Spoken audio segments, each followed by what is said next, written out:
அனைத்துலக உயிரோடை தமிழ் ILC தமிழ் உயிரோடை தமிழில் அன்பர்கள் அரசியல் களம் இன்றைய அரசியல் கள நிகழ்ச்சியில் பிரித்தானியாவிலிருந்து போரியல் ஆய்வாளர் அருஸ் அவர்கள் இணைகின்றார். வணக்கம் அரசு அவர்களே. வணக்கம். அனைத்துலக உயிரோடை தமிழ் உறவுகளுக்கு அன்பு வணக்கம். உங்களுக்கு வணக்கத்தை தெரிவித்துக் கொண்டு இன்றைய அரசியல் கள நிகழ்ச்சியில் நாங்கள் இலங்கை தீவில் நடைபெறுகின்ற விடயங்களை பார்ப்போம். இலங்கை தீவு என்று சொல்லும் பொழுது உங்களுக்கு தெரியும், கடந்த நிகழ்ச்சிகளில் தொடர்ச்சியாக நாங்கள் தமிழர் தாயகத்தில் இருக்கின்ற மீனவர்கள் அவர்கள் எதிர்நோக்குகின்ற பிரச்சனைகள் தொடர்பாக நீங்கள் அடிக்கடி அதை சுட்டிக்காட்டி கொண்டு வந்திருந்தீர்கள். சமீபத்தில் ஸ்டாலின் அவர்கள் வெளிவார அமைச்சர் பேராசிரியர் ஜெய்சங்கர் அவர்களுக்கு கைது செய்து வைத்திருக்கின்ற மீனவர்களை விடுவிக்குமாறு கோரி கடிதம் அனுப்பிய செய்தியை கேட்டிருப்பீர்கள். இப்போ இன்னும் ஒரு வித்தியாசமான ஒரு விடயம் என்னவென்று சொன்னால், நீங்கள் அடிக்கடி கூறிக்கொண்டு வருகின்ற விடயம், அதாவது இந்தியாவுக்கு இந்த கடலினூடாக வருகின்ற வளம் அவர்களுடைய GDPக்கு அது பங்களிக்கின்ற என்று நீங்கள் அடிக்கடி கூறிக்கொண்டு வருகிறீர்கள். இந்தியாவுடைய நாடாளுமன்றத்தில் அங்கே ஆர்ப்பாட்டம் நடந்ததாக கூறப்படுகின்றது. அதாவது இந்த மீன்பிடி தொடர்பாக இதை தடுத்தால் தொடர்பாக இடையூறுகளை ஏற்படுத்தினால் அந்த தமிழக மீனவர்களுக்கு வாழ்வாதார பிரச்சனையாக மாறலாம் என்று செய்திகள் ஊடாக அறியக்கூடிய இருக்கின்றது. நீங்கள் நிச்சயமாக இது தொடர்பாக அறிந்திருப்பீர்கள், உன்னிப்பாக பார்த்திருப்பீர்கள். என்ன நிலைமை என்று கூறுங்கள்.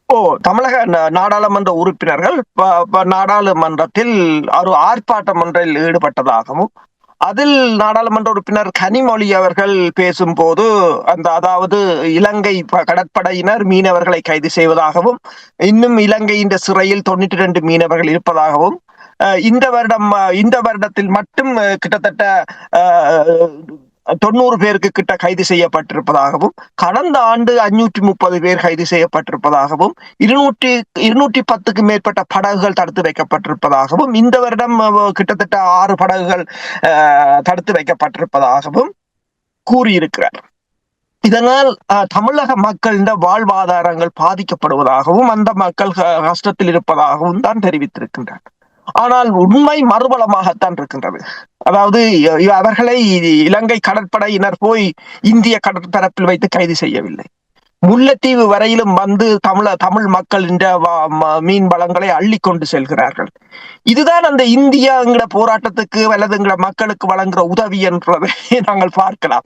இது போல அண்மையில், அதாவது கடந்த வருடம் உங்களுக்கு தெரியும், திருமுருகன் காந்தி கூட ஒரு போராட்டத்தை நடத்தியிருந்தார், இலங்கை தூதரகத்தை முடக்குவது என்று சொல்லி. ஆனால் எல்லாவற்றுக்கும் நாங்கள் இலங்கையை எதிர்க்க முடியாது அல்லது இந்தியாவுக்கு ஆதரவு கொடுக்க முடியாது என்றால் சிலது தமிழ் மக்களின் பிரச்சனை. அப்ப தமிழ் மக்களின் பிரச்சனையை நாங்கள் அதற்கு எதிராக நாங்கள் தான் குரல் கொடுக்க வேண்டும். இப்போது பாத்தீங்கன்னா, தமிழகத்தில் இருக்கின்ற எந்த கட்சிகளும், அதாவது திமுகவா இருக்கலாம், அதிமுகவா இருக்கலாம், அல்லது மே 19 இயக்கமாக இருக்கலாம், அல்லது நான் தமிழர் கட்சியாக இருக்கலாம், எந்த அரசியல் கட்சிகளும் ஈழத்தமிழர்களுக்காக பேசவில்லை. அவர்கள் தங்கள் இந்திய மக்களின் நலன்களுக்காக பேசுகிறார்கள் என்பதுதான் உண்மை. அதனைத்தான் கனிமொழியின் பேச்சு உறுதிப்படுத்தி இருக்கின்றது. ஆனால் இங்கு கிட்டத்தட்ட நான் அடிக்கடி கூறுவது போல 50,000 குடும்பங்கள் வாழ வழியற்றி இருக்கின்ற இந்த நிலையில் தங்களை இங்கு வந்து களவெடுத்து கொண்டு போவதற்கு அனுமதிக்கவில்லை என்பதுதான் இப்ப அவர்களின் பிரச்சனையாக இருக்கின்றது. ஆனால் இந்த விவகாரத்தில் மீனவர்கள் மட்டும்தான் போராடுகிறார்களே தவிர, இப்போது நாடாளுமன்ற உறுப்பினர்களும், உதாரணமாக பார்த்தீங்கன்னு சொன்னால் ரவிகரன் உட்பட பல நாடாளுமன்ற உறுப்பினர்களும் இப்போது குரல் கொடுக்கிறார்கள் தவிர, புலம்பெயர் தேசத்தில் இருக்கிறவர்கள் ஒரு கள்ள மௌனத்தை தான் கடைபிடிக்கிறார்கள். ஏன் என்று சொன்னால், இதற்குள் சென்றால் தாங்கள் இந்தியாவை பகைத்து விட வேண்டும் என்பதற்காக தாங்கள் ஏதாவது இந்தியாவுக்கு நோகாமல், தாங்கள் இருக்கிற நாட்டுக்கு நோகாமல் ஏதாவது ஒரு போராட்டத்தை எடுத்து, சும்மா மனித உரிமைகள் போராட்டமோ அல்லது ஏதாவது ஒரு விழாவிலை எடுத்து அதனை தாங்கள் போராடியதாக காட்டி ஒரு பதிவை போட்டுவிட்டு படுத்து நித்திர கொள்வதாகத்தான் இருக்கின்றதை தவிர, இப்ப கனிமொழி அவர்கள் இந்திய நாடாளுமன்ற உறுப்பினர்கள் நாடாளுமன்றத்தில் போராடும் போது இங்குள்ள இந்திய தூதரகத்தை அணுகி இருக்க வேண்டும். இங்குள்ள பலர் இந்திய அதிகாரிகளை கூப்பிட்டு இங்கு விருந்து வைக்கிறார்கள், இங்கு கூடி குழாவுகிறார்கள். அவர்களிடம் சொல்லலாம் எங்கள் மக்களின் பிரச்சனை என்ன. நாங்கள் மீண்டும் மீண்டும் கூறுகிறோம் என்னென்றால் மனித உரிமைகள் பிரச்சனை வேறு, அது அது அது போராடத்தான் வேண்டும். ஆனால் நீங்கள் மக்களின் பிரச்சனைக்கு நிற்காத வரையிலும் நீங்கள் அந்நியப்பட்டவர்களாகத்தான் இருப்பீர்கள் என்பது மட்டுமல்லாது மக்களுடன் நீங்கள் உங்களால் மக்களின் ஒரு என்னென்று சொல்றது ஆதரவையும் நீங்கள் பெறுவது என்பது கடினமான காரியமாகத்தான் இருக்கும். இந்த நிலைமையை எங்களுடைய உறவுகளில் ஒருவர் அன்று கூறியிருந்தார் உங்களிடம் கேட்க சொல்லி, அதாவது இந்த நிலைமை மாறி இருந்தால், இப்ப அதாவது இந்தியாவினுடைய வளத்தை ஈழத்தமிழர்கள் இலங்கை தீவில் இருக்கின்றவர்கள் சுரண்டினால் அதை இந்தியா ஏற்றுக்கொள்ளுமா என்று அவர் கேட்க சொல்லி சொன்னார். அதாவது உங்களுக்கு தெரியும், இந்தியா பிராந்திய வல்லரசு. அவர்களுடைய பொருளாதாரத்தை நீங்கள் ஒப்பிட்டு பார்க்கும் பொழுது நாங்கள் ஒப்பிட்டு பார்க்கக்கூடிய அளவுக்கே இல்லாத ஒரு நிலைமை அவர்களுடைய வாழ்வாதாரங்கள், அவருடைய தரங்கள். ஆனால் இப்படி ஒரு குறிப்பாக தமிழர்களை பார்க்கும் பொழுது மீன்பிடியத்தான் அவர்களுடைய வாழ்வாதாரம் தங்கி இருக்கின்றது. அதை இவர்கள் சுரண்டுவதை எப்படி அவர்களால் நியாயப்படுத்த முடியும் என்று கேட்க சொல்லி என்னிடம் கேட்டிருந்தார்கள். அந்த கேள்வியை நான் இங்கே அவர் சார்பாக முன்வைக்கின்றேன். உண்மைதான். அதை இந்தியா அதை முளையிலே கிள்ளி விடுகின்றது. நீங்கள் கேட்டது போல இந்தியா எந்த ஒரு விதத்திலும் தமிழ் மக்கள் தனது இடத்திலிருந்து ஒரு துரும்பையும் அள்ளி செல்ல விடாது என்பது தெளிவானது ஒன்று. அதற்காகத்தான் வெவ்வேறு நாடுகள், இப்ப சீனாவாக இருக்கலாம், நோர்வேயாக இருக்கலாம், ஆஸ்திரேலியாக இருக்கலாம், பல நாடுகள் அதாவது வடக்கு கிழக்கு மீனவர்களை தொழில்நுட்பத்தில் முன்னகட்டி அபிவிருத்தி செய்து அவர்களுக்கு நவீன தொழில்நுட்பங்களை வழங்க முன்வந்த போதும் தனது பல பாதுகாப்பு என்ற போலியான பிரச்சாரத்தின் ஊடாக அதனை தடுத்து நிறுத்தி இருந்தது. சீனாவுக்கு எதிரான மனநிலையை தமிழ் மக்களிடம் பரப்பி இருந்தது. நோர்வேக்கு எதிரான மனநிலையை தமிழ் மக்களிடம் பரப்பி இருந்தது. அவ்வாறு பரப்புவதன் ஊடாக இவர்களால் அதிக தொழில்நுட்பத்துடன் எந்தவித தொழிலையும் செய்ய முடியாத ஒரு நிலையை ஏற்படுத்தி அதன் மூலம் தன்னை பாதுகாத்து வருகிறது. அதாவது இந்தியா மீனவர்கள் இங்கு மீன் பிடிக்கும் அதே நிலைமையை ஈழத்தமிழ் மீனவர்கள் எட்டிவிடக் கூடாது என்பதில் இந்தியா கவனமாகவே இருக்கின்றது. எனவேதான் இந்தியா இந்த உயர் தொழில்நுட்பங்களை ஈழத்தமிழ் மீனவர்கள் பெறுவதை முன்கூட்டியே தடுத்திருந்தது. அதற்குரிய காரணம் என்னென்று சொன்னால், அதாவது அவர்கள் இங்கு மீன் பிடிக்கலாம், நாங்கள் இந்த ஈழத்தமிழர்கள் அங்காளி பக்கம் வந்துவிடக் கூடாது என்பதில் இந்தியா தெளிவாக இருக்கின்றது. அவர் கேட்ட கேள்வி ஒன்று விடை அதுதான். இந்தியா ஒருபோதும் தனது வளங்களை நாங்கள் எடுப்பதற்கு அனுமதிக்காது. எங்கள் வளங்களை எடுத்து அதனையும் இலங்கைக்கு, தமிழர்களுக்கு இல்லை, இலங்கைக்கு உதவியாக கொடுக்கிறதே தவிர தமிழர்களுக்கு இதுவரையில் எதுவும் செய்யவில்லை. அனுரகுமார் திசாநாயக்கனுடைய பதவி காலத்தில் ஆட்சிக்கு வந்ததும் பலவிதமாக கதைத்தார்கள். இவர் வித்தியாசமான அணுகுமுறை என்றெல்லாம் கூறினார்கள். கடத்தொழில் அமைச்சர் அவருக்கும் கூட இது தொடர்பாக நான் நினைக்கிறேன் 2-3 வாரங்களுக்கு முன்னதாக விசாரணை நடத்தப்படும், தொடர்பாக நாங்கள் முடிவுக்கு வருவோம் என்றெல்லாம் கூறிய செய்திகள் பார்க்கக்கூடிய இருந்தது. அவர்கள் என்ன செய்கிறார்கள்? அவர்களும் அதே நிலைமைதான். இந்த அரசாங்கத்தை பொறுத்தவரையில், தமிழ் மக்களை பொறுத்தவரையில் ஆட்சி மாறினது என்பது எந்த விதமான ஒரு நல்லிணக்கத்தையும் கொண்டு வரவில்லை. ஓரிருவர் தமிழ் மக்களில் ஓரிருவர் கூச்சலிடுகின்றனர், கும்மாளம் அடிக்கின்றனர், இந்த புதிய அரசு ஏதோ செய்துவிடப் போவதாக. அதற்கு சிறிய உதாரணமாக நான் ஒன்றை கேட்கிறேன். உங்கள் காசு களவு போட்டுதென்று அதை திருப்பி கொண்டு வர வேண்டும் என்று சுவிஸ் தூதுவரை கூட அழைத்து கதைக்கிறீர்கள். உங்கள் பணத்தை காணாமல் போய்விட்டது, அதாவது ஊழலாக போய்விட்டது அல்லது சுவிஸுக்கு போய்விட்டது. அப்ப உங்களுக்கு ஒரு பணம் காணாமல் போனதுக்கே நீங்கள் நடவடிக்கை எடுக்கிறீர்கள், ஆனால் உறவுகளை தொலைத்து விட்டு திரிகிறார்கள். அப்ப அவர்கள் போராடக்கூடாது.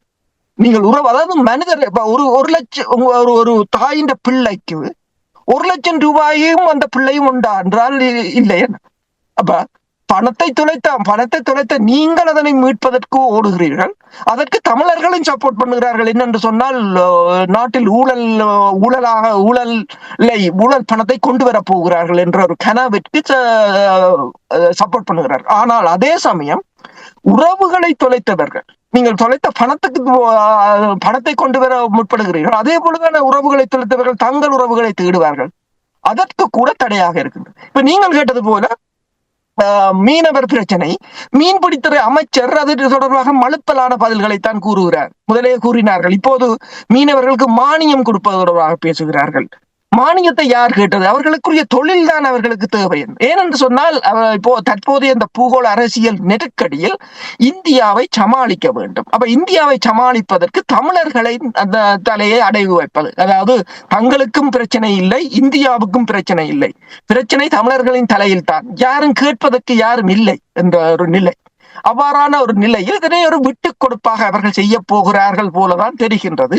தங்கள் வளத்தை இழந்தாலும் இதனை விட்டுக் கொடுப்பதன் ஊடாக தாங்கள் இந்த தங்களுடைய தற்போதைய நிலையில் தப்பி பிழைப்பதற்கான வழியை தேடுகிறார்கள். இனி தொடர்ச்சியாக நாங்கள் நாடாளுமன்ற உறுப்பினர்கள் மீது நிறைய அழுத்தத்தை பிரயோகித்து வருகின்றோம், அமைப்புகள் மீது அழுத்தத்தை பிரயோகித்து வருகின்றோம். நாடாளுமன்ற உறுப்பினர்கள் அவர்களுடைய அணுகுமுறையில் மாற்றங்கள் வந்தாலும் ஏதாவது முயற்சியில் எடுக்கிறார்களா? அவர்களுக்கு பல விடயங்கள் இருக்கின்றன. அவர்கள் தான் எங்கள் மக்களின் பிரதிநிதிகள் என்று கூறுகிறார்கள்.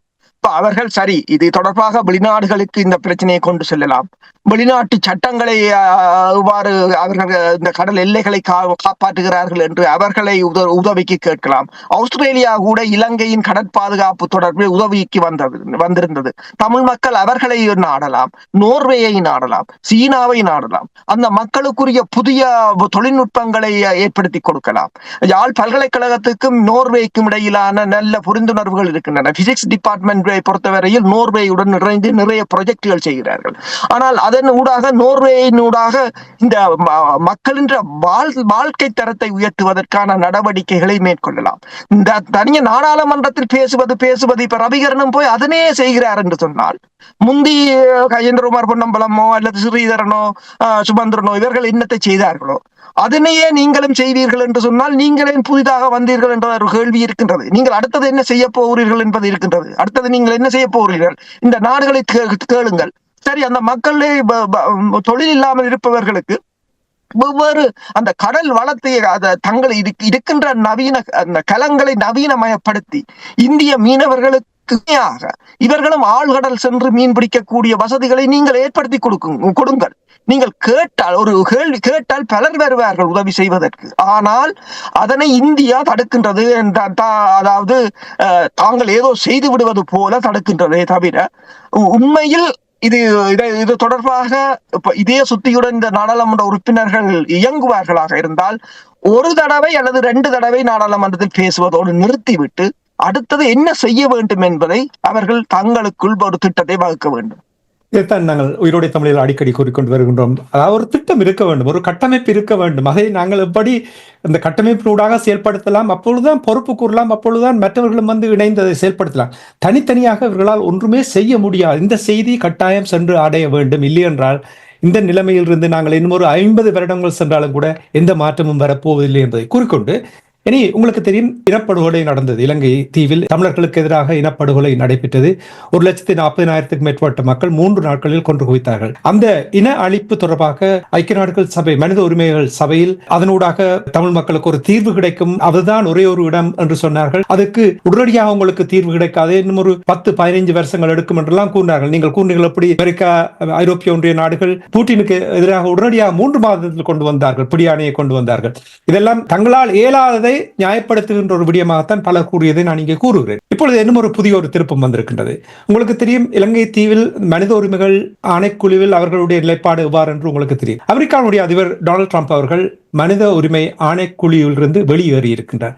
இது தமிழ் மக்களுக்கு சாதகமாக அமைய போகின்றதா, அல்லது உடனடியாக இவர்களை கைது செய்வதற்கான ஒரு சந்தர்ப்பத்தை ஏற்படுத்தி கொடுக்குமா? அமெரிக்காவை பொறுத்தவரையில் அமெரிக்கா தலைமையிலான குழுவினர் தான் இந்த தீர்மானத்தை கொண்டு வந்தது. தலைவர் இப்போது வெளியேறிவிட்டார். இப்போது யார் இருக்கிறது என்று சொன்னால், இணைத்தலைமை நாடுகள் என்றால் அவரின் கூட்டம் தான் இணைத்தலைமை நாடுகளும். நோர்வேயாக, பிரித்தானியாவாக இருக்கலாம், மெசடோனியாவாக இருக்கலாம், இல்லது கனடாவாக இருக்கலாம். அவர்களின் கூட்டணி தான் இணைத்தலைமை நாடுகளும். அப்ப தலைவர் என்ன சொல்லுறாரோ கூட்டணிகளும் அதைத்தான் செய்யும். இது தொடர்பாக இலங்கை மிகப்பெரிய ஒரு சந்தோஷம் அடைந்திருக்கின்றது. இலங்கையின் சட்டத்தரணி கலாநிதி பிரதீபா மகா நமகேவா என்றவர் கூறியிருக்கின்றார், இந்த அமெரிக்காவின் வெளியேற்றம் எதிர்வரும் 24ஆம் தேதி தொடங்குகின்ற 58வது மனித உரிமைகள் ஆணைக்குழுவின் கூட்டத்தொடரில் இலங்கைக்கு ஒரு சாதகமான நிலையை ஏற்படுத்தி இருப்பதாகவும், அதாவது அமெரிக்கா தான் இந்த கலப்பு பொறிமுறை என்ற விசாரணையை கொண்டு வர வேண்டும் என்பதற்கு அமெரிக்கா தான் முன்னின்றதாகவும், இப்போது தலைவரே வெளியேறிவிட்ட நிலையில் தாங்கள் இந்தியா, தென்னாப்பிரிக்கா, ஜப்பான் போன்ற நாடுகளின் உதவியுடன் இதனை முறியடித்து விடலாம். முறியடிப்பது மட்டுமல்லாது இலங்கைக்குள் தான் விசாரணை நடக்க வேண்டும் என்பதை இலங்கையினூடாக கொண்டு வரலாம். இப்ப இதை புலம்பெயர் அமைப்புகள் கூறலாம், பிரித்தானியாவை கொண்டு செய்யலாம், அல்லது ஜெர்மனியை கொண்டு செய்யலாம், பிரான்சை கொண்டு செய்யலாம் என்று கூறலாம். அவர்கள் மக்களை ஏமாற்றலாம். ஆனால் உண்மையை நாங்கள் புரிந்து கொள்ள வேண்டும். இது அவர்களுக்காக கொண்டு வந்தது. அமெரிக்காவை பொறுத்தவரையில் அனைத்துலக மனித உரிமைகள் ஆணைக்குழுவில் அமெரிக்கா நிரந்தரமாக இருந்தது கிடையாது. 2008 அதில் இணைந்தது பலவந்தமாக. ஏன் என்று சொன்னால், இலங்கையில் போர் உச்சமாக இருந்த சமயம்தான் அமெரிக்கா அதில் இணைந்தது. ஏனென்று சொன்னால், இலங்கையை ஒரு பிளாக்மெயில் பண்ணுவதற்கும் தனக்குள் கொண்டு வருவதற்குமாக தவிர எங்களுக்காக அமெரிக்கா அதில் இணையவில்லை. அப்ப இந்த நிலையில் நீங்கள் பார்த்தீர்கள் என்று சொன்னால், இப்ப உங்களுக்கு தெரியும், இங்கு கூட தமிழ் நாடாளுமன்ற உறுப்பினரை பிரித்தானியாவில் கொண்டு வரும்போது இலங்கை மீது தடைகளை கொண்டு வர முயற்சிக்கலாம், இலங்கை படையினர் மீது தடைகளை கொண்டுடலாம், அதிகாரிகள் மீது தடைகளை கொண்டுடலாம் என்றெல்லாம் கூறினதாக அந்த பிரச்சாரத்துக்கு சென்றவர்களே சொல்லி இருந்தார்கள். ஆனால் இப்போது தாங்கள் ஏமாற்றப்பட்டு விட்டதாக கூறியிருக்கிறார்கள். சிஸ்டத்தை நீங்கள் முதலில் விளங்க வேண்டும். அவர்கள் தங்கள் நாட்டு நலனை கப்பால் அவர்கள் மூவ் பண்ண மாட்டார்கள். அவர்கள் அதற்குள் தான் நிற்பார்கள் என்ற நிலைமையில் இலங்கை கூறுவதுதான் சரி. இப்போது இலங்கைக்கு ஒரு சாதகமான காலம் அமைந்திருக்கின்றது. அப்ப இதனைத்தான் தீர்வென்று கூறினார்கள் இங்கு சில பேர். இதைத்தான் முதன்மையாக கொண்ட அமைப்புகளும் இருக்கின்றன. இதற்காகவே போராடிய அமைப்புகளும் இருக்கின்றன. இதற்காகவே மக்களை ஏமாற்றி மக்களிடம் பணத்தை பறித்த அமைப்புகளும் இருக்கின்றன. உண்மையில் அண்மையில் கூட உங்களுக்கு தெரியும், மனித உரிமைகள் ஆணைக்குழுவில் கூட தமிழ் மக்கள் சார்பாக பேசியவர்கள் பலர் மீது வழக்குகள் பாய்ந்திருக்கின்றன. அப்ப அவர்களை பொறுத்தவரையில் தங்கள் நலனுக்காக ஒன்றை பயன்படுத்துவார்கள். நாங்கள் அதற்கு இணைந்து நின்று பேர்ந்து அவர்கள் அதை மாற்றும் போது எதிர்த்தோம் என்று சொன்னால் நாங்கள் குற்றவாளிகள் ஆக்கப்படுவோம். அப்ப இது ஒரு சூது விளையாட்டு போன்றதான். இது அவர்களை பொறுத்தவரையில் அவர்களுக்கு மனிதாபிமானம், மனிதநேயம் என்பதெல்லாம் அது வெளிநாடுகளுக்கு கூறுவதே தவிர, ஏனைய நாடுகளுக்காக கொண்டு வரப்பட்டதே தவிர இந்த பெரிய நாடுகளுக்கு இல்லை. அமெரிக்கா இப்போ அது மட்டுமில்லாத உங்களுக்கு தெரியும், ஐசிசியில் இருந்து கூட வெளியேறிய, ஐசிசி மீது தடை விதித்திருக்கிறது அமெரிக்கா. ஏனென்று சொன்னால், அதுக்கு ட்ரம்ப் கூறிய விளக்கம் என்று சொன்னால், ஐசிசி செட் அ டேஞ்சரஸ் பிரசிடென்ட் என்று. அதாவது அது ஏன் என்று சொன்னாலாம், எக்ஸ்போஸ் அமெரிக்காவின் இஸ்ரேலின் போர்க்குற்றங்கள், மனித உரிமை மீறல்களை அவர்கள் எக்ஸ்போஸ் பண்ணுகிறார்களாம், வெளிக்கொண்டு வருகிறார்களாம். எனவேதான் தடை செய்யப்பட்டது. இப்ப கூவில இருந்து வெளியேறிட்டார்கள். உலக சுகாதார அமைப்பில இருந்து அமெரிக்கா வெளியேறினால் அமெரிக்கா சிசியனா இருக்கிற அர்ஜென்டினாவும் வெளியேறிட்டது. இப்ப தாங்கள் கட்டமைத்த அமைப்புகள் தங்களுக்கு எதிராக பிரச்சனைக்கு வருகிறார்கள் என்றோட மெல்ல மெல்ல உடைக்கிறார்கள் ஒன்றா. உலக சுகாதார நிறுவனத்திலிருந்து வெளியேறியாச்சு, மனித உரிமைகள் ஆணைக்குழுவிலிருந்து வெளியேறியாச்சு, அடுத்ததாக இப்ப ஐசிசியை தடை செய்தாச்சு. இப்ப இதையெல்லாம் மாற்றி அமைப்புட்டா அவங்களோட அமைப்பு தான். இப்ப தெரியும் ஏன் ரஷ்யா பேசாமல் இருக்கிறது. ரஷ்யா ட்ரம்புக்கான ஆதரவை வழங்கி கொண்டு பேசாமல் இருக்கிறது என்று சொன்னால், எதிரிக்குள் தான் பிரச்சனை. இப்ப ஐசிசி தலைவரா இருக்கிறது யார் என்று சொன்னால் பிரித்தானியாவின் சட்ட நிபுணர் ஹரின்கா. அப்ப அவங்களோட அமைப்பு தான். இப்ப எதிரின்ற கூடாரத்துக்குள்ள தான் பிரச்சனையாக இருக்கின்றது. கனடாவோட பிரச்சனை, மெக்சிகோவோட பிரச்சனை, ஐரோப்பிய ஒன்றியத்தோட பிரச்சனை என்ற பிரச்சனையும் சவுத் பிளாக் பேசாமலே இதனை பார்த்து கொண்டு இருக்கின்றது.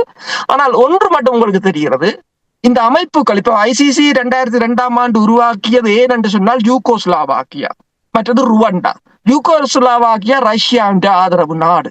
அதனை உடைத்து அந்த தலைவர் மிலோசெவிக் ஐசிசி ஜெயிலுக்குள்ளேயே செத்து போனார், ஹார்ட் அட்டாக் அவ்வாறு வைத்திருந்தார்கள். ஆனால் இப்போது தங்கள் மீது அது பாயும் போது, இஸ்ரேலிய அதிபர் மீது பாயும் போது அது தடை செய்யப்பட்டு விட்டது. இன்னும் போது தாங்கள் இந்த அமைப்புகள் எதற்காக உருவாக்கப்பட்டன என்று இப்ப உங்களுக்கு தெரியும். US8 பற்றி கதைத்திருந்தோம். இப்பதான் மெல்ல மெல்ல வெளிவருகிறது, பிபிசிக்கும் 8% நிதியை US8 தான் வழங்கி கொண்டு வந்தது என்று சொல்லி. இப்ப அவங்களுக்குள்ள இருக்கிற சண்டையால அவர்கள் எல்லா தகவல்களும் வெளியில வந்து கொண்டே இருக்கின்றது. பொலிட்டிகோ என்ற ஊடகத்துக்கு US8 நிதியை வழங்கினது என்று ட்ரம்ப் இப்போ குற்றம் சாட்டி இருக்கிறார், அதை நிறுத்த வேண்டும் என்று சொல்லி. பல ஊடகங்களை அவர்கள் தான் நடத்தி இருப்பது கூட தெரிய வருகின்றது. அது அதனூடாக நிரூபிக்கப்படுகிறது எவ்வாறு அந்த ஊடகங்கள் குறிப்பாக இப்ப நீங்க பிபிசி தொடர்பாக கூறும்பொழுது எங்களால் உறுதிப்படுத்த முடியவில்லை. ஆனால் அவ்வாறு நடந்திருந்தால் உங்களுக்கு தெரியும் எவ்வாறு அவர்கள் சில செய்திகளை நடப்பதையே தெரியாத மாதிரி, நடந்து கொண்டிருப்பதே தெரியாத மாதிரி தவிர்த்துக் கொண்டு செல்வார்கள். அது உடனடியாக பார்க்கக்கூடியதாக இருக்கும்.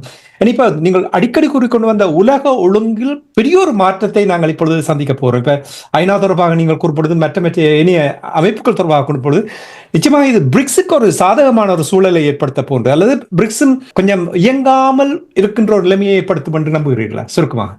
பிரிக்ஸுக்கு மேல ஒரு சாதகமான நிலைமைதான்.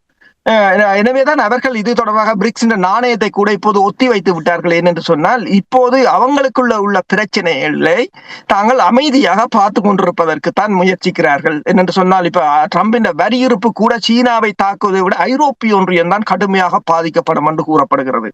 தற்போதைய பிரித்தானியா அரசு அதாவது ஃபாஸ்ட் போலிங் கவர்மெண்ட் என்று சொல்கிறார்கள். மிக விரைவாக வீழ்ச்சி அடையக்கூடிய அரசாக இதுதான் இருக்கும் என்றும் கூறுகிறார்கள். பிரித்தானியாவின் பொருளாதாரம் உங்களுக்கு தெரியும், பட்ஜெட் வந்திருந்தது, வட்டி வீதத்தை குறைத்திருந்தார்கள். இருந்த போதும் பிரித்தானியாவின் வளர்ச்சி வீதத்தை அரைவாசியாக குறைத்திருக்கிறார்கள். 1.5% இருந்ததை இப்போ 0.75 குறைத்திருக்கிறார்கள். அவ்வாறு ஒரு பெரிய ஒரு நெருக்கடியான சூழ்நிலையாகத்தான் இருக்கின்றது. எனவேதான் பிரிக்ஸ் அமைப்பை பொறுத்தவரையில் அவர்கள் தற்போது தாங்கள் பேசாமல் இருப்பதே சிறந்தது என்று யோசிக்கிறார்கள் போல். உண்மைதான், பொறுத்தார் பூமி ஆழ்வார் என்று சொல்லுவார்கள். அது இங்கே நடப்பதற்கான சாத்தியங்கள் இருக்கின்றது போல் தெரிகின்றது. இனி அடிக்கடி நாங்கள் இந்த வானொலியில் தொடர்ச்சியாக பேசிக்கொண்டு வருவது என்னவென்று சொன்னால், ஒன்று சேர்ந்து செயல்பட வேண்டும், ஒன்று சேர்ந்து செயல்பட வேண்டும் என்று இன்னொரு விடயம் இங்கே உறுதிப்படுத்தப்படுகின்றது. ஒன்று சேர்ந்து செயல்படாதன் காரணம் இப்பொழுது ஒரு சிக்கல் ஏற்படுத்தியிருக்கு. தையிட் விகாரை, அதாவது தனியார் காணியில் விகாரை கட்டியது எப்பொழுதோ அந்த காணி உரிமையாளர்கள் இது தொடர்பான விடயங்களை வெளிப்படுத்தி இருந்தார்கள். ஆனால் யாருமே ஒரு நடவடிக்கையும் எடுக்கவில்லை. ஆனால் விகாரையை கட்டிய பின்பு ஒரு தரப்பினர் அங்கே போராட்டம் நடத்தியிருந்தார்கள். அது ஒரு 10 பேரோடு அந்த போராட்டம் மாதத்துக்கு ஒரு தடவை நடந்து கொண்டு வந்திருக்கு. இப்பொழுது அந்த விவகாரம் இன்னும் மேலே சென்றிருக்கின்றது. என்ன நிலைமை என்று கூற முடியுமா? இலங்கையின் பௌத்த சாசன அமைப்பு சொல்லிவிட்டது அந்த காணி திருப்ப வழங்கப்பட மாட்டாது.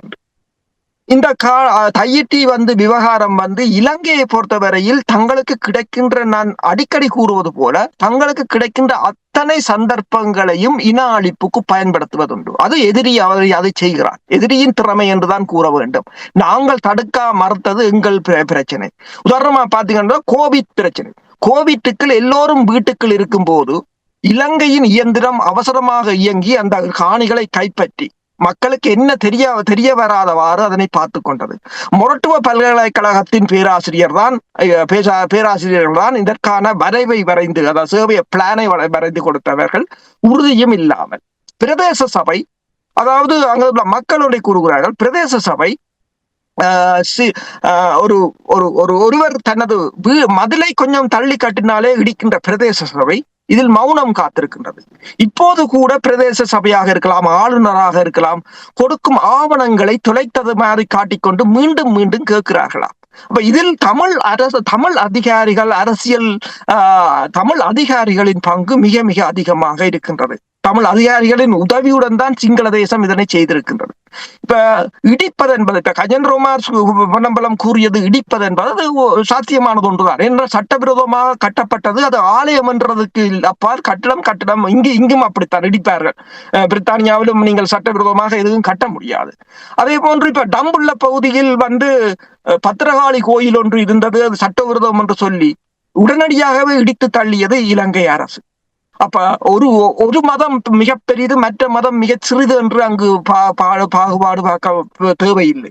இப்ப இதனை இலங்கை அரசு இதனை செய்வதை நாங்கள் தமிழ் மக்களை பொறுத்தவரையில் நாங்கள் இதனை எவ்வாறு கொண்டு செல்ல போகிறோம் என்பது. ஏனென்று சொன்னால் இலங்கை அரசு செய்கின்ற இதுக்கு இலங்கையிடம் தொடர்ச்சியாக நீதி கேட்டுக் கொண்டிருக்க முடியாது. இதை அடுத்த கட்டத்துக்கு நாங்கள் இதனை எங்கு நகர்த்தப் போகிறோம்? இப்ப தையிட்டி விவகாரம் தொடர்பாக புலம்பெயர் அமைப்புகள் என்ன செய்திருக்கின்றன? புலம்பெயர் அமைப்புகள் ஒரு கேள்வி என்னென்றால், மக்களிட போராட்டத்தில் இவர்களின் பங்களிப்பு என்ன? இப்ப அங்குள்ளவர்களை தூண்டி விடுவது, அங்குள்ளவர்களுக்கு பணத்தை அனுப்புவதுடன் உங்கள் வேலை முடிந்து விட்டதா? அப்படி என்றால் விடுதலை புலிகளின் காலத்தில் ஏன் அனைத்துலக கிளைகளை அவர்கள் அமைத்தார்கள்? ஏன் அனைத்துலகத்துடன் பேச முற்பட்டார்கள்? ஏன் அனைத்துலகத்துக்கு தங்கள் பிரச்சனைகளை கொண்டு செல்ல முற்பட்டார்கள்? அப்ப நீங்கள் இங்கு இருந்து கொண்டு இங்கு நீங்கள் போராட வேண்டும். உண்மையில் இங்கு உள்ள தூதரகங்களை சந்தித்தோ அல்லது இதற்கான மாற்று என்னென்ன வழிகளில் இதனை செய்யலாம் என்பதை நீங்கள் இதனை செய்ய வேண்டும். அப்ப இப்ப என்னென்று சொன்னால் அங்குள்ள மக்கள் தொடர்ந்து போராடி கொண்டிருக்கிறார்கள். இப்ப தமிழ் தேசிய மக்கள் முன்னணி ஒவ்வொரு மாதமும் போராடுகிறது. ஓகே, சரி. ஆனால் விளைவு என்ன? ஒன்றுமில்லை. இலங்கை அரசிடம் எந்த நகர்வும் இல்லை. அப்ப அடுத்தது நாங்கள் என்ன செய்ய போகிறோம்? நாங்கள் போராட அவங்க கட்டிக்கொண்டே இருக்கிறார்கள். அப்ப அதிகாரிகள் மட்டத்தில் இருந்த பிரச்சனை இப்ப ஆளுநர் கூட மாறிவிட்டார். ஆளுநர் கூறுகிறார், அதாவது மாற்றுக் காணிகளை ஏற்பாடு செய்வதாக. அண்மையில் சுவிஸில் இருந்து ஒருவர் சென்றிருந்தார். அப்ப அவர் என்னுடன் கதைக்கும் போது கேட்டார், என்னத்தை அங்கு நான் பார்த்து வர வேண்டும். அப்ப நான் இந்த தையிட்டு விவகாரத்தை கூறினேன். அப்ப அவர் போய் எல்லா அதிகாரிகளையும் சந்தித்தார்கள். பலர், அரசியல்வாதிகள் உட்பட பலர் ஆவணங்களை தர மறுக்கிறார்கள். இப்போது போராடுகிற கட்சி கூட ஆவணங்களை தர அவருக்கு மறுத்து விட்டது. தாங்கள் தான் வைத்திருக்க வேண்டும் என்று. ஆளுநர் முதலில் நல்லாக கரைத்தவராம். அதன் பிற்பாடு அவர் அதிலிருந்து வலுவல் போக்கைத்தான் காட்டுவதாக அவர் கூறியிருந்தார். அப்ப எல்லோரும் இதற்குள் அந்த அரசியலுக்குள் எங்களுக்கு ஏன் பிரச்சனை என்ற ஒரு நிலையில் இருப்பதாகத்தான் தெரிகின்றது. நீங்கள் புலம்பெயர் அமைப்புகள் என்ன செய்கிறீர்கள் என்று நீங்கள் கேட்டீர்கள். சில விடயங்களை நாங்கள் செய்யும் பொழுது நாங்கள் சொல்லித்தான் ஆக வேண்டும். உங்களுக்கு தெரியும், இலங்கையினுடைய 77வது சுதந்திர தினம் தமிழ் மக்களுக்கு ஒரு கரிநாள் என்று உலகம் பூராவும் தமிழர்கள் அந்த கரிநாளை அனுஷ்டித்தார்கள். இனி தமிழர் தாயகத்திலும் அங்கே வலிந்து காணாமலாக்கப்பட்டவர்கள் தங்களுடைய எதிர்ப்பையும் காட்டியிருந்தார்கள். அங்கே நாடாளுமன்ற உறுப்பினர்கள் பிரசன்னமான செய்திகளையும் நாங்கள் இங்கே உயிரோடு தமிழில் ஏற்கனவே உரையாடி இருக்கின்றோம். அதாவது ஒன்று சேர்ந்து செயல்பட்டார். இதுதான் தேவை, ஒன்று சேர்ந்து செயல்பட வேண்டும் என்று. இனி நீங்கள் இப்ப கேட்கும் பொழுது புலம்பெயர்ந்த அமைப்புகள் என்று கேட்கும் பொழுது இலங்கை தூதுவரத்துக்கு முன்னதாக போராடி இருக்கிறார்கள். கணிசமான அளவு மக்கள் சென்றிருக்கிறார்கள். அப்ப இது ஓரளவுக்கு உங்களுக்கு திருப்தி தரத்தானே வேணும். உண்மைதான், அது ஒரு நல்ல விடயம். கிட்டத்தட்ட 2000க்கும் மேற்பட்டவர்கள் சென்றதாக அறிய முடிகிறது. பல நாட்களுக்கு பின்னர் பெருமளவானவர்கள் இதற்கு இந்த போராட்டத்தில் கலந்து கொண்டது ஒரு மகிழ்ச்சியான விடயம். இளைஞர்கள் அதில் கூடுதலாக பங்கெடுத்திருந்தார்கள் என்று கூறப்படுகிறது. அதுவும் மகிழ்ச்சியான விடயம். உண்மையில் நாங்கள் இங்குள்ள மக்களை ஒருங்கிணைக்க வேண்டும். நாங்கள் இங்குள்ள அரசியல்வாதிகளுக்காகவும் இங்குள்ள கட்சிகளுக்காகவும் தமிழர்கள் வேலை செய்வதை விட தமிழர்கள் வேலை செய்ய வேண்டும் என்ற ஒரு கோட்பாட்டுக்கு நாங்கள் வர வேண்டும். ஆனால் இப்ப சுதந்திர தினம் முடிந்தது, அடுத்தது என்ன என்றதான் கேள்வி. What next? அடுத்தது என்ன? இந்த மக்களின் எழுச்சியை நீங்கள் அடுத்தது என்னத்துக்கு பயன்படுத்த போறீர்கள்? அடுத்த சுதந்திர தினம் வரையும் காத்திருக்க போறீர்களா? அல்லது உங்கள்ட்ட ஏதாவது பிளான் இருக்குதா அடுத்தது என்ன செய்யணும் என்று? நீங்கள் தொடர்ச்சியாக தூதுவர்களை சந்திக்க போகிறீர்களா? அல்லது ஒவ்வொரு உங்களுக்குள்ள ஒரு கட்டமைப்பை உருவாக்கி இங்குள்ள ஒரு பலமான சக்தியாக எழுந்து பிரித்தானியாவில் தமிழர்களுக்கான ஒரு கட்சியை ஆரம்பித்து தமிழர்கள் நிற்க போகிறீர்களா? அப்ப என்ன பிளான் என்றதான் முக்கியம். இளைஞர்கள் பாவங்கள் வருவார்கள். அவர் இப்போது இந்த போராட்டம் ஒரு மிகப்பெரிய வெற்றி. உண்மை என்னென்று சொன்னால் இளைஞர்களை உள்வாங்கக்கூடியதாக இருக்கின்றது.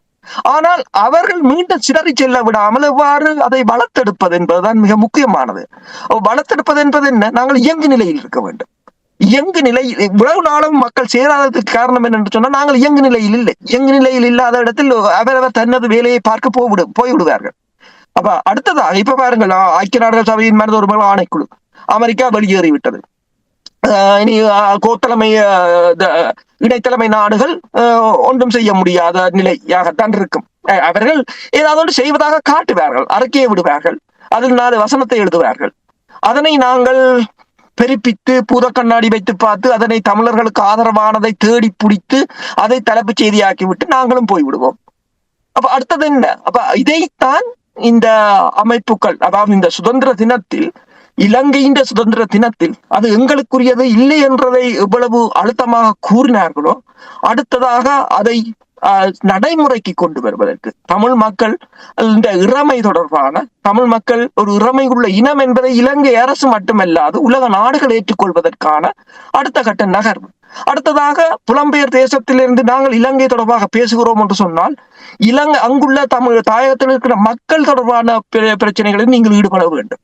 இப்ப இதே சுதந்திர தினத்துக்கு போராடிய இதே அளவு போராட்டத்துடன் மீனவர் பிரச்சனையாக இருக்கலாம், காணி அபகரிப்பாக இருக்கலாம், காணாமல் போனவராக இருக்கலாம், இது தொடர்பாக உங்களால் தொடர்ந்து ஏதாவது நடவடிக்கை எடுக்க முடியும் என்று சொன்னால் அது உண்மையில் போற்றத்தக்கதாக இருக்கும். உண்மைதான் நீங்கள் கூறுவது போல். நாங்கள் இங்கே அடிக்கடி கூறிக்கொண்டு வருவது என்னவென்றால், நீங்கள் கூறினீர்கள் ஒரு வருடத்தில் 4 நிகழ்வுகளை நடத்துவது தேவைதான், இல்லையென்று இல்லை. அதோடு மட்டும் நின்றுவிட்டால் எப்படி நாங்கள் எங்களுடைய தீர்வை பெறுவது என்றது ஒரு பெரிய கேள்விக்குறி என்று நீங்கள் அடிக்கடி கூறுவீர்கள். அப்ப அதற்கான அடுத்த கட்ட திட்டம் என்ன? அது அடுத்த கட்ட வழிவரவு என்ன? யார் அதை நடத்த போகிறார்கள்? போராட்டம் மட்டும் நடத்திவிட்டால் தீர்வு வந்து விடுமா என்றதுதான் பெரிய கேள்வியாக நான் கேட்கவில்லை. நேர்கள் கேட்ட கேள்வியை நான் இங்கே ஒழுக்கம் தருகின்றேன். பரவலாக கேட்கின்றவர்கள் கூறுகிறேன். அதாவது எங்களிடம் ஒரு கட்டமைப்பு இருக்க வேண்டும், வழி வரவு இருக்க வேண்டும், அந்த ஃப்ரேம் ஒர்க் இருக்க வேண்டும். அப்பொழுதுதான் அந்த மெக்கானிசத்தை உருவாக்கி எப்படி யார் அதை நடத்துவது என்பது இது இப்போ நாங்கள் 5-6 ஆண்டுகளாக இங்கே கூறிக்கொண்டு வருகின்றோம். இந்த நிலைமை மாறவில்லை என்றால் இந்த 4 போராட்டங்களும் நடக்கும். அதாவது எளியவர்கள், நீங்கள் கூறியது போல் இளையவர்களிடம் ஒப்படைப்பது, அதாவது முழுமையாக ஒப்படைக்க வேண்டும்.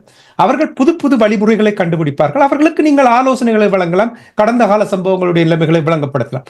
அதை நீங்கள் செய்யாமல் நீங்கள் நின்று அவர்களை வழிநடத்த வெளிக்கிட்டீர்கள் என்றால், எனக்கு தெரியும் 2 ஆண்டுகளுக்கு முன்னதாக பிரித்தானிய நாடாளுமன்ற வளாகத்தில் கூட இளையவர்கள் ஒரு புதிய ஒரு கூட்டம் ஒன்று ஆரம்பித்தார்கள் என்ற செய்திகள் நீங்கள் அப்பொழுது கேட்டிருப்பீர்கள். அவர்களுக்கு என்ன நடந்தது அரசு அவர்களே? எல்லாம் ஒரு என்னென்று சொன்னா கண்டினியூட்டி இல்லை என்று சொல்றது. அதாவது தொடர்ச்சியாக நாங்கள் இயங்குவதற்கு எங்களிடம் திட்டம் இருந்தால் தான் நாங்கள் தொடர்ச்சியாக இயங்கலாம். இப்ப ஒரு கம்பெனி என்றாலும் சொல்ல பார்த்தால் கம்பெனிக்கு ஒரு பாலிசி இருக்கும்.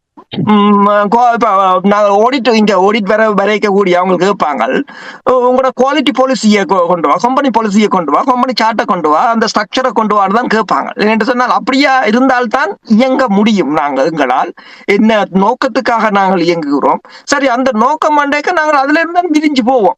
இந்த நோக்கத்தை அடைவதற்கு எந்தெந்த வழிகளுக்களால் நாங்கள் போக வேண்டும் என்பதை அடைந்து சொல்லி இது எல்லோரும் ஒரே அடியாக. இப்ப நீங்க பாத்தீங்கன்னு சொன்னா புலம்பெயர் தேசத்தில் இடம்பெறுகின்ற பாத்தீங்கன்னா எல்லோரும் மனித உரிமைகள் என்ற ஒன்றைத்தான் பேசுகிறார்களே தவிர அதையும் செய்ய வேண்டும். ஆனால் அது ஏன் டூப்ளிகேட் பண்றீங்கள் என்றான் முக்கியம். அது ஏன் டூப்ளிகேட் ஒன்றே ஒரு தரப்பு அதை செய்யலாம், மறுதரப்புக்கு எவ்வளவோ வேலைகள் இருக்கின்றன. அதனால் தான் தாயகத்தில் நிலங்கள் எல்லாம் காணாமல் போகின்றன. தாயக ஆக்கிரமிப்பு, இந்த புதிதாக வார அரசை கூட மக்கள் கண்மூடித்தனமாக நம்ப வேண்டிய நிலையில் இருக்கின்ற நிலைமைக்கு கொண்டு வந்து விட்டதுக்குரிய காரணம் எங்களிடம் இல்லாத ஒரு திட்டம் தான். எங்களிடம் எந்தவித திட்டமும் இல்லை, ஒரு கொள்கையும் இல்லை என்ற ஒரு நிலையில் தான் மக்கள் இப்போது அங்கலாய்த்த வண்ணம் இருக்கின்றார்கள்.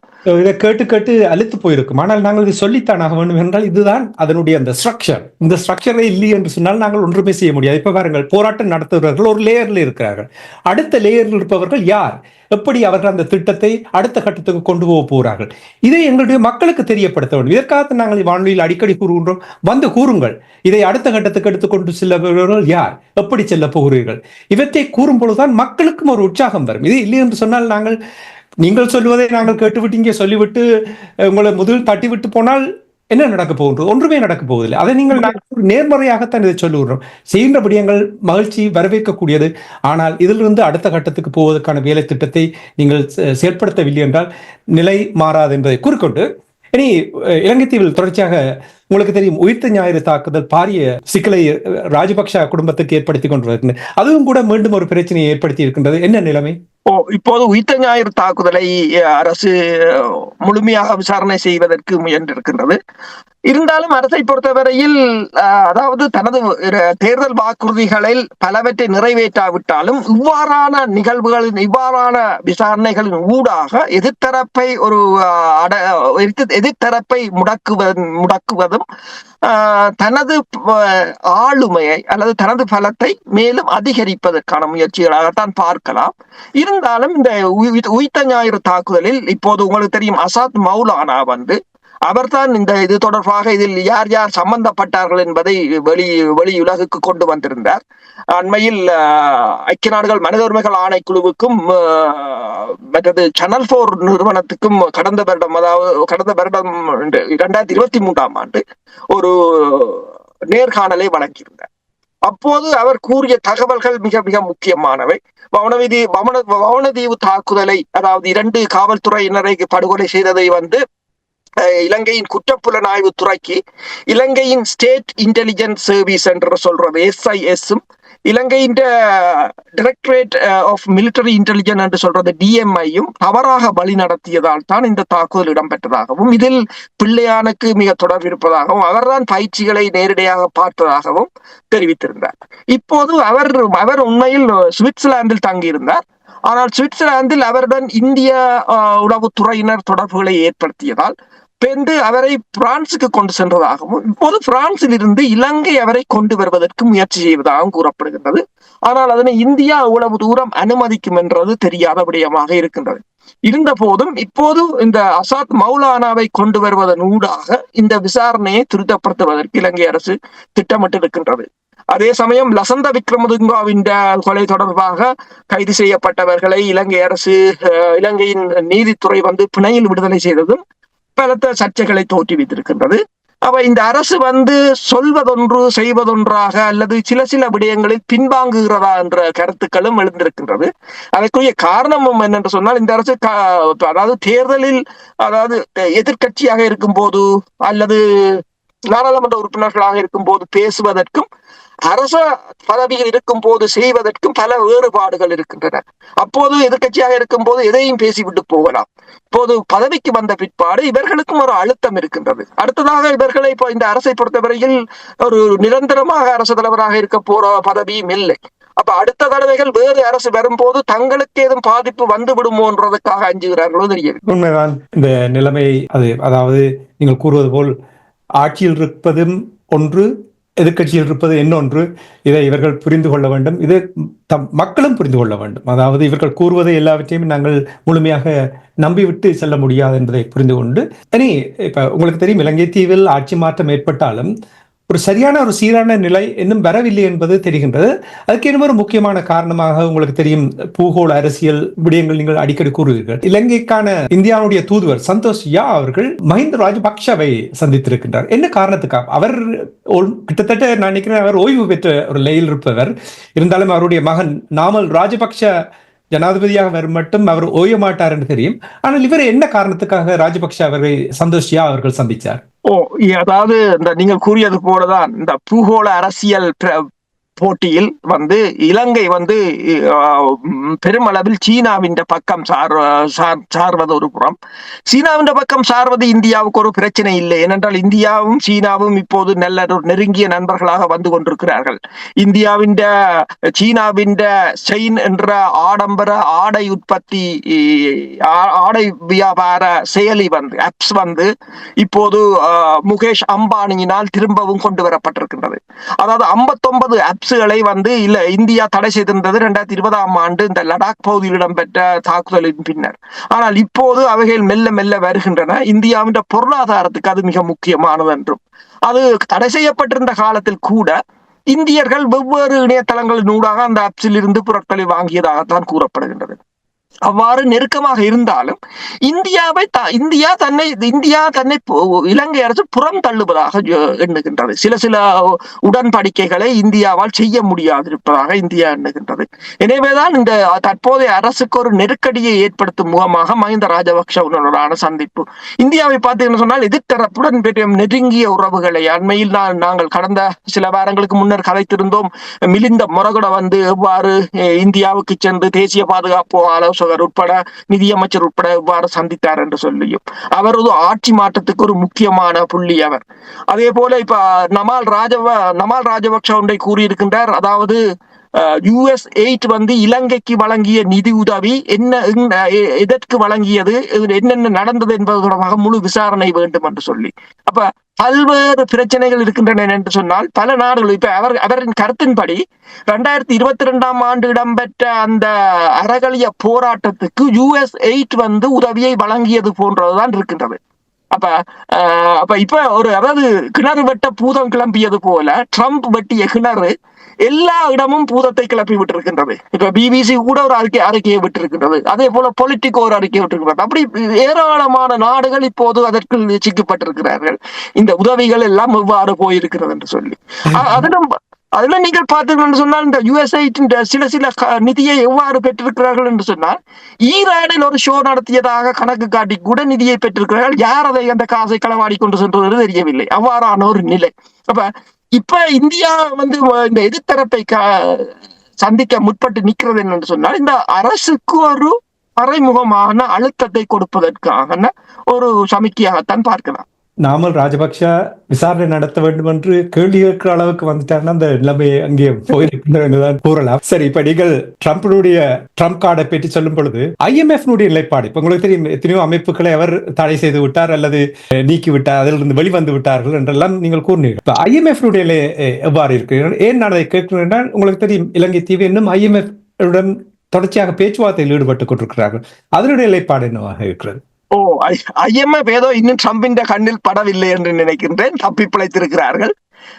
அடுத்ததாக ட்ரம்பிடம் அடிவாங்க போவது உலக வர்த்தக நிறுவனம் என்று நினைக்கிறேன், WTO, வேர்ல்ட் ட்ரேட் ஆர்கனைசேஷன் என்று நினைக்கிறேன். ஆனால் IMF-ஐ இன்னும் அவரின் கண்ணில் படவில்லை போலதான் தெரிகின்றது. இலங்கையை பொறுத்தவரையில் இலங்கையில் IMF அதிகாரிகளுக்கும் அரசு தலைவருக்கும் இடையிலான ஒரு சந்திப்பு இடம்பெற்றிருக்கின்றது. இந்த பிப்ரவரி இந்த மாதம் இறுதி பகுதியில், அதாவது மீண்டும் ஒரு மீளாய்வு இடம்பெற போகிறது. அந்த தவணை தொகை, அதாவது 3 பில்லியனில் அடுத்த 333 மில்லியனை கொடுப்பதற்கான தவணை.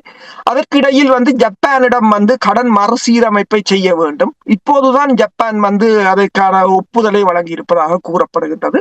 அது மட்டுமல்லாது ஜப்பான் 56 கோடி ரூபாயை இலங்கையின் கிளீன் ஸ்ரீலங்கா என்ற அந்த திட்டத்துக்கு தாங்கள் கொடுப்பதாக கூறியிருக்கிறது. ஆனாலும் இலங்கை தற்போதும், அதாவது 22 மில்லியன் மக்களும் IMF-ஐ எதிர்பார்த்து கையேந்தி நிற்க வேண்டிய நிலையில் இருப்பதாகத்தான் கொழும்பு ஊடகங்கள் கூறுகின்றன. அதாவது இந்த டிரான்ஸ்பரன்சி இன்டர்நேஷனல் தகவலின் அடிப்படையில் அவர்கள் ஆய்வு செய்த 180 நாடுகளில் இலங்கை ஊழலில் 115ஆவதாக இருப்பதாக கூறப்படுகின்றது. அது மட்டுமல்லாது இப்ப இதற்குரிய முக்கிய காரணம் என்று சொன்னால், இப்ப நீங்கள் தையிட்டு விவகாரத்தை பார்க்கலாம்.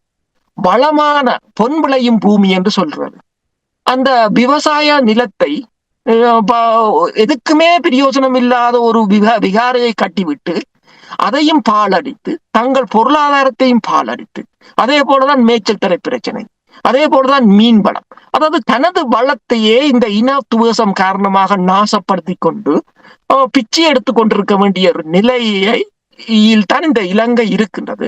ஆனால் அதனை இந்த புதிய அரசு மாற்றுமாண்டால் அவர்களுக்கு கூட அதில் ஒரு அக்கறை இல்லை என்பதுதான் ஒரு வேடிக்கையான. நன்றி அரசுகளே. இன்றைய அரசியல் கலை நிகழ்ச்சியில் இணைந்து இலங்கை தீவில் நடைபெறுகின்ற விடயங்களை உயிரோடை தமிழ் உறவுகளுக்கு எடுத்து வந்தமைக்காக உயிரோடை தமிழ் அன்பர்கள் சார்பாக நன்றியை கூறிக்கொண்டு மீண்டும் இன்னும் ஒரு உலக அரசியல் கலை நிகழ்ச்சியில் இணைந்திருப்போம். அதுவரைக்கும் நன்றி, வணக்கம். நன்றி, வணக்கம். எமது பார்வையாளர்களுக்கு வணக்கம். மக்களின் குரலாய் ஓங்கி ஒலிக்கும் இலக்கு மின்னிதழ் மற்றும் உயிரோடை தமிழ் வானொலி ஆகிய இவ்விரு ஊடகங்களும் உங்களைப் போன்ற எமது நேயர்கள் நண்பர்களின் ஆதரவிலேயே இயங்கி வருகின்றன. மிக குறைந்த வளங்களுடன் பல இடர்கள் மற்றும் தடைகளை தாண்டி பயணிக்கும் எமது ஊடகங்களின் பணிகள் மேலும் வளர உங்களால் முடிந்த நிதியுதவியை வழங்கி இன்னும் காத்திரமான செயற்பாடுகளை முன்னெடுக்க உதவுமாறு மிகவும் பணிவன்புடன் வேண்டி நிற்கின்றோம். உங்கள் பங்களிப்பு உங்களின் உரிமை குரலாய் ஓங்கி ஒலிக்கும். நன்றி.